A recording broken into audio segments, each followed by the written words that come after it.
James catches, puts up a three. Won't go. Rebound Bosch. Back out to Allen. His three-pointer. Bang! Tie game with 5 seconds remaining. A pleasant good evening. Welcome to another episode of the Louis Sports Network. It is your boy Louis coming back at you with another heavy hitter banger with yet another video. Smash the like button, hit the subscribe button, make sure your notifications are turned on, make sure you're sharing this on your social media platforms. Truly appreciate it. We are going to talk game recap between the Phoenix Suns and the Los Angeles Clippers. The Phoenix Suns win the game. They beat the Clippers by 4 by the score of 84-80 and take a commanding 3-1 lead in the best of 7 in the Western Conference Finals here in Game 4. Now, we have to talk about the game. Give the Suns a lot of credit. Just when it looked like they were struggling to try to find themselves, just when they were struggling to make shots, the key thing was shout out to Chris Paul. He made the big plays down the stretch when the Clippers were just within 1 point.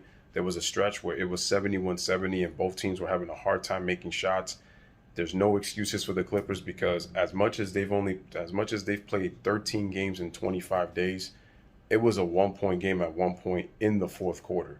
Both teams had a difficult time trying to score. The defense was really good. There were mental mistakes being made on both ends. The guys were missing shots. So it was a little bit of everything in terms of, the fact that despite the fact that the Clippers were down double digits again, they were able to climb themselves back into the game. I think at one point they were down by 16 and they were down at the half 50-36. The Clippers made their run. But the funny thing is George did not get them to make their run. Once again, it was Reggie Jackson. Reggie Jackson only shot 8 out of 24. But still,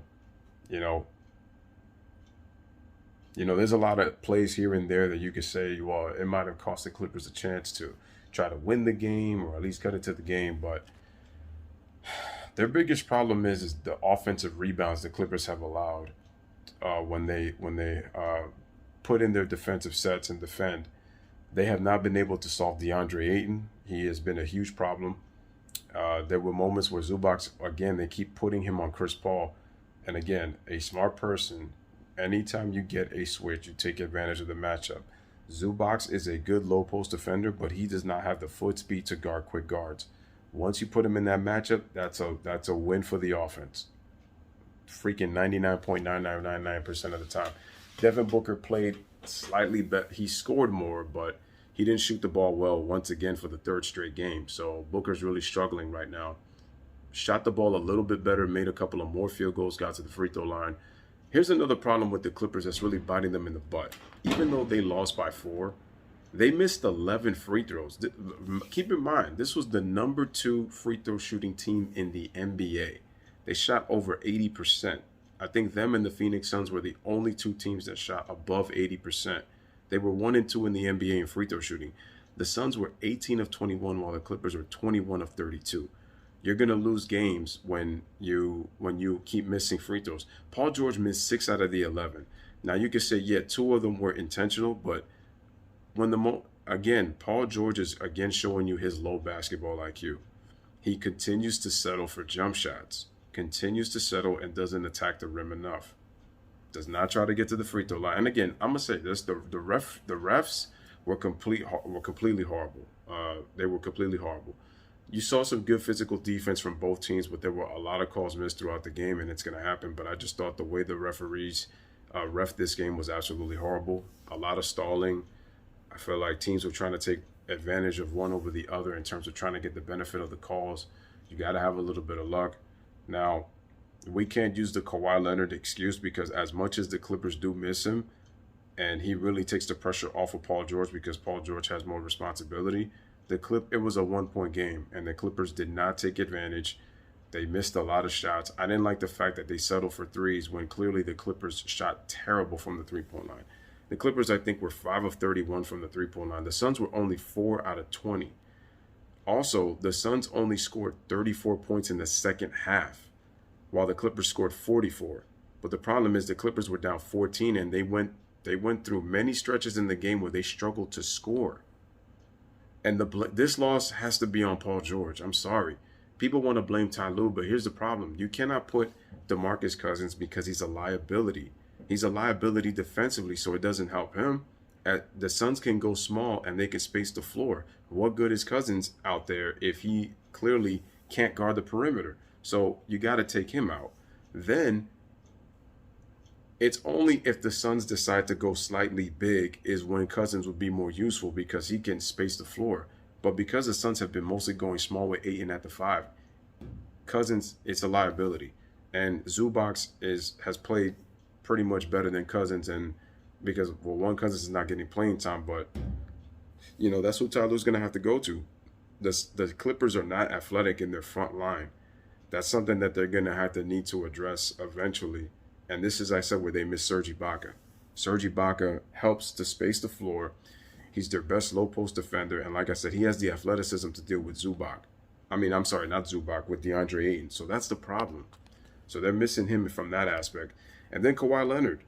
When the Clippers are not able to hit their threes, he can at least hit mid-range shots and get to the free throw line. The Clippers got 11 more free throws than the Phoenix Suns, but they missed as many free throws as many more free throw attempts they had, which was 11. This loss is on Paul George. I don't like his IQ. The Clippers as a team only had 13 assists. That tells you they were not moving the basketball. The Suns only had 16. A lot of that had to do with the misses. Think about this. Devin Booker doesn't shoot the ball well. Chris Paul did not shoot the ball well. Mikal Bridges didn't shoot the ball well. Jay Crowder didn't shoot the ball well. Cameron Payne didn't shoot the ball well, I don't believe.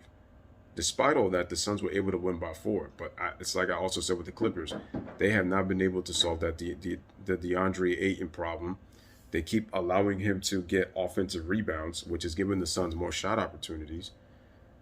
The pick and roll defense of the Clippers has been obviously very terrible this entire series when defending DeAndre Ayton. And let's just face it. Let's take a look at the reality. Think about this for a second. Remember the Atlanta Hawks and the Milwaukee Bucks? They were both in 7-game series, yet they got extra days off compared to the Clippers. The Clippers went 6 games against the Utah Jazz, and in less than 48 hours, they had to travel to Phoenix to play in the Western Conference Finals. And if you look at the Clippers, you could easily say it should be a 2-2 series tie, or the Clippers could have had an opportunity to go up 3-1. That's how close these games have been. That's how close they've been. And remember, Cameron Payne got injured in Game 3 and missed the rest of that game. So it kind of helped a little bit because, according to Ty Lue, they have no answers for Cameron Payne. And remember, the Suns have to play with pace. As long as the Suns play with pace, they have the advantage. The Clippers have to slow the game down. They can't play with pace with the Phoenix Suns because that's their style of play. That's the problem. The Clippers have to be able to slow them down. Then also you have to figure this out too. Rajon Rondo is a liability because he's not Bubble Rondo. So Bubble Rondo has not shown up for most of these playoffs. And he's been a liability in this Western Conference Finals. So now you have to ask yourself, where does he turn to? What I would have done if I was Ty Lue, I would have started Terrence Mann over Marcus Morris. But then if you do that, that's going to really thin your bench. So the thing is, now that you're looking at all this, the Clippers are in a real bind. It's amazing to me that they've even been able to play as much as they have. Yes, they've shown resiliency, but they've made a lot of mental mistakes. Only 13 assists as a team. They didn't shoot the 3 ball very well. They only had 16 points in the second quarter. They only scored 20 in the first, like 36 and a half. And like I said, Chris Paul, after the game with Rachel Nichols, he said, I don't want to hear 3-1. And what's so ironic in this game, folks, is Chris Paul and Paul George were both Clippers when they blew 3-1 leads. Paul George last year against the Nuggets in the bubble. Chris Paul 6 seasons ago when he was in his prime as a Los Angeles Clipper and blew the 3-1 lead. And who was the coach for both of those teams? It was Doc Rivers. And Chris Paul said, I don't want to know nothing about 3-1. I'm going to say this. It looks like the Phoenix Suns are in the driver's seat to win the series. The Clippers, what they have to do is they're going to have to take it one game at a time. They got to worry about Game 5. I don't know how that's going to pan out. The only thing that you got to ask yourself is, are the Clippers running out of gas? Are they running on fumes? They've played, like I said before, they're playing 13 games in 25 days. I just think that now with this 3-1 hole, with the amount of games they've played and how tired they are and some of the injuries they have, I think it's asking too much for them to come back to try to see if they could win this series. But I will say this, though. In my personal opinion, I don't know how this series is going to go. Maybe the Phoenix Suns win. Maybe something happens. I don't know. I'm still going to stick with the Clippers. I don't flip-flop. If the Phoenix Suns wins, again, congratulations to them. An amazing season continues. They go to the NBA Finals, and you show your respect. I eat crow, and then I just move on. That's it. But I'm not going to flip-flop. I stick with my pick. I pick the Clippers to win Game 5. If they don't win, they don't win. That's all it is. Because, again, despite the fact that the Clippers were tired and they were missing shots, the game was right there. Mental mistakes, and again, 100% of the blame I'm putting on PG-13. He never lost his Wayoff P moniker. He still had it. Once again in the clutch, he shows lack of basketball IQ. He keeps missing free throws, and this guy was shooting 87% coming into the Western Conference Finals. He's only shooting 72% in this series, and he's already missed, I think, 10 free throws. That's pathetic for Paul George. That's pretty pathetic. He's going to get ridiculed again, even though the Clippers have gone deeper. But like I said, the absence of their rim protector, Serge Ibaka, his ability to space the floor, and his athleticism are really missed by the Clippers. And then obviously Kawhi Leonard with his ability to hit mid-range shots and his ability to get to the free throw line. And his defense is being missed. I give credit to the Clippers, man. They've done what they can, but I think this might be too big of a hole to climb out of. But we'll see what happens on Monday in Game 5 in Phoenix. Phoenix has got to have the mindset killer instinct. You got to close it out. Don't want to have this series extended because the Clippers may be a wounded animal. They may be tired, but a wounded animal is dangerous. So we'll see what happens in Game 5. But Paul George, the P in your name stands for pathetic because this performance was pathetic. You're ducking smoke.